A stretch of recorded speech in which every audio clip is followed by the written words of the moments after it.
Hi, it's great you could join me. You know, have you ever thought about God's discipline? I remember as a kid lining up outside my parents' bedroom door to after the morning church service, and where discipline came as the end of a sore butt, but didn't hurt me. But that was discipline, and my father saw it as the best thing to shape us as kids. But my father, as good as he was a flawed father. You find in the Bible, every father is flawed, but God's not flawed. And God disciplines us for our own good. You know, Hebrews 12 verse 10 reads, "Our earthly fathers disciplined us for a few years doing the best they knew how. But God's discipline is always good for us, so that we might share in his holiness. No discipline is enjoyable while it is happening. It's painful." You can say that again. "But afterwards there is a peaceful harvest of right living for those who are trained in this way." You know, like I say, my father was flawed, but God disciplines us. And the question is, how far will he take us in that discipline? You know, often life's discipline is through circumstances. And so God shapes us through circumstances. Question, how far will he take us in that discipline? Let's look at Peter. This is Luke 22, verse 31, immediately after the Lord's Supper. And this is Jesus. He eyeballs Peter. He says, "Simon, Simon, Satan is asked to sift each of you like wheat. But I have pleaded in prayer for you, Simon, that your faith should not fail. So when you have repented and turned to me again, strengthen your brothers." You see, Jesus got wind of something that God wanted to do in Peter's life, and Satan was going to be the instrument to do it. The thing is about Satan knows nothing about backing off. He knows nothing of mercy. He has no feeling. If he does something, it's hard out, with the ultimate intention of taking you out. There is no mercy. You know, Peter, is going to be a sifting in your life. Sifting. You know, just so you know, what is sifting? Sifting is when you get wheat and you get a sifting tray and you shake it and it separates the seeds from the husks. Peter, there's unwanted husk in your life. Remember, Peter is the good guy, maybe the best of the disciples. Peter was the disciple who got out of the boat to walk on water. Who else got out of the boat and walked on water? He might have sunk, but no one else did it. Peter had a crack. Peter was prepared to name Jesus as the Messiah when Jesus asked all the disciples, "Who do people say I am? Who do you say I am?" Peter was the one who pulled his sword at Jesus' arrest. Maybe that was the husk. You know, Peter in his zeal would run ahead of the pack and act on his own, and it would cause problems. You know, as a pastor, I've had talented administrative people working for me, and they did a fantastic job. But when it came for them to deal with people, they were a liability. I would hold my breath, dreading the collateral damage. Peter was passionate, but he was a liability, especially when it came to the things of God. In John 18, verse 10, it just says, "When Peter drew his sword and slashed off the right ear of Malchus, the high priest's slave, but Jesus said to Peter, 'Put your sword back in its sheath. Shall I not drink the cup of suffering the Father has given me?' Peter, you're out of line." Imagine if there was a skirmish. The disciples were hopelessly outnumbered. There would be injuries and there would be arrests. And there might be more than just Jesus crucified. You know, those places reserved at the right and left of Jesus' throne may have indeed been James and John. Jesus basically said, "Peter, I can handle this." You know, in Matthew 26, he goes on to say, "Don't you realize I could ask my Father for thousands of angels to protect us, and he would send them instantly?" Jesus moved to quell the situation, to repair the damage of Peter's impetuosity. Jesus in Luke 22:51 says, Jesus says, "No more of this." And he touched the man's ear and healed him. Jesus fixed the situation. In the Matthew account, Jesus says, after mentioning about calling on angels, he said, "But if I did, how would the scriptures be fulfilled that described what must happen now?" This might seem like a disaster to you, but I'm confident we are right in the centre of the will of God. Peter, as well intentioned as you might be, you run the risk of torpedoing God's plan. And it wasn't the first time. Matthew 16:21, we know the story. Jesus began to tell his disciples plainly that it was necessary for him to go to Jerusalem, and that he would suffer many terrible things at the hands of the elders, the leading priests, and the teachers of religious law.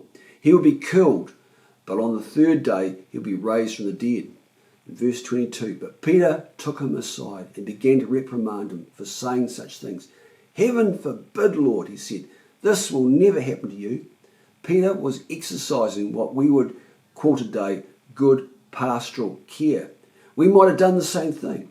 But Jesus turned to Peter and says, get behind me, Satan. You are a dangerous trap to me. You are seeing things merely from a human point of view, not from God's. Jesus nailed it. You see things merely from a human point of view, not from God's. Jesus took Peter seriously, so seriously he had to go for the source, Satan. Peter, Satan is breathing into your soul. If Jesus had carried through on the intention of Peter's instruction, he wouldn't have been crucified. Imagine where we'd be today if that was the case. The implications were enormous. Peter, what you are going to go through is so severe that if I hadn't prayed for you, it would take you out. He says, I pleaded for you, Simon, that your faith should not fail. This sifting in your life is going to be so severe, it's going to take you to the edge. It might cause you to lose your faith, but it's so important, I'm prepared to take the risk. You see, Jesus cared about Peter. You know, in Luke 22:31, he just said, Simon, Simon, Satan has asked to shift you like wheat. Jesus uses the name Simon, Peter's name before Jesus met him. This is not about Peter being a rock. This is not about being spiritual. This is about being human, and it's about survival. Jesus repeats Peter's name twice. Simon, Simon. Nowhere does Jesus use a person's name twice. You know, you could say he was emphatic. It was personal. But not just twice, but 3 times Jesus uses Peter's name. I pleaded in prayer for you, Simon, that your faith should not fail. If Jesus cares about Peter in this situation, we can take it that Jesus also cares about you. To him, your plight is personal. He is not blasé about the circumstances you go through. He's involved as you go to the edge. How many people do we know that have lost their faith? Where things in their lives, there have been things in their lives that have taken them to the edge. You know, how many people do you know like that? What it means that if Jesus didn't pray, would Peter's faith have failed? It's a question I don't know if we can answer. It does make me wonder how many people might not have walked away from the faith if someone had pleaded for them. It's something worth thinking about. The sifting. We know the story. Peter denied Jesus 3 times. Luke is graphic. Luke 22:61. At that moment the Lord turned and looked at Peter. Suddenly the Lord's words flashed through Peter's mind. Before the rooster crows tomorrow morning, you will deny 3 times that you even know me. And Peter left the courtyard weeping bitterly. Judas was not the only person to betray Jesus. Peter had acted out of his impulse and had done what he always did. He not only let Jesus down, but he let himself down. We might condemn Peter, but his stance epitomizes all the disciples. Matthew notes that at the conclusion of Jesus' arrest, Matthew 26:56, it says, at that point, all the disciples deserted him and fled. The sifting was not just the denial. You know, Matthew, Mark, and Luke all mention Peter weeping. The shoot first and ask questions later. The man who always had an answer. the one who always held up his hand, the one that was seemingly one of Jesus' favourites, was a broken man. We can only speculate what he went through in the 3 days Jesus was in the tomb. Guilt, shame, shock at his own weakness. I wonder if he asked, like I'd ask, he might have asked us, if Jesus was the Messiah, what have I done? It wouldn't have just been once, it would have been again and again and again that question went over in his mind. There's always hope. Jesus' prediction about Peter's demise did have a tinge of hope attached to it. Back to Luke 22:32. But he said, I have pleaded in prayer for you, Simon, that your faith should not fail. So, when you have repented and turned to me again, strengthen your brothers. Jesus believed in Peter enough to know there was a way back. It doesn't matter what circumstances you're in, there's always a way back. Like Peter, Jesus believes in you. You may think, I'm too far gone. There's no hope for me. Well, hold on. Peter did the equivalent of denying Jesus as Judas did in betraying Jesus. In comparison, have you really done worse? We can only speculate the agony of soul Peter went through by putting ourselves in his position. What would it be like for me? But if you have felt that you've let God down with no way back, maybe Peter is your way back. Jesus talks about him repenting. When I say repenting, it's repenting is saying, I'm sorry. It means making a U-turn. That is the way back. We don't know the details, but we know it got God's attention. Later on, some woman had gone to the tomb with embalming spices after Jesus' crucifixion to give the man that had been crucified on the cross naked some dignity. And so we pick it up in Mark 16:5. When they entered the tomb, they saw a young man clothed in a white robe sitting at the right side. The woman was shocked, but the angel said, don't be alarmed. You're looking for Jesus of Nazareth who was crucified. He isn't here. He has risen from the dead. Look, this is where they laid his body. Now go and tell his disciples, including Peter, that Jesus is going ahead of you to Galilee. Including Peter. See, to God, Peter wasn't lost in the crowd. Likewise, you are not lost in the crowd. The angel could well have used your name. It might have been my name. Go and tell the disciples and Dennis. You see, God takes note of your heart. So you think, why? Why this agony? Why did God go to such great lengths to fashion a man? Why not move on someone else? Why take Peter to the edge? Why risk Peter losing it? Why allow Peter to go through such heartache?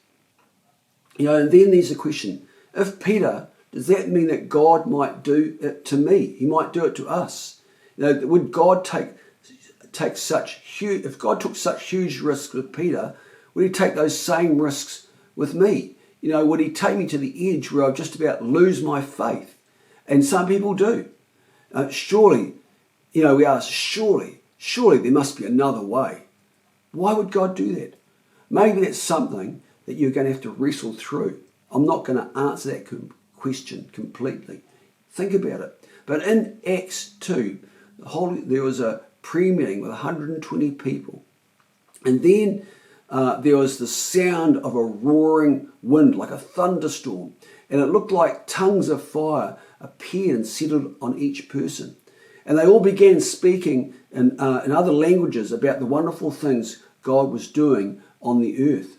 And at the time, Jerusalem was a crowded city. It was the festival of Pentecost. And if that pre-meeting was a secret before, it wasn't now.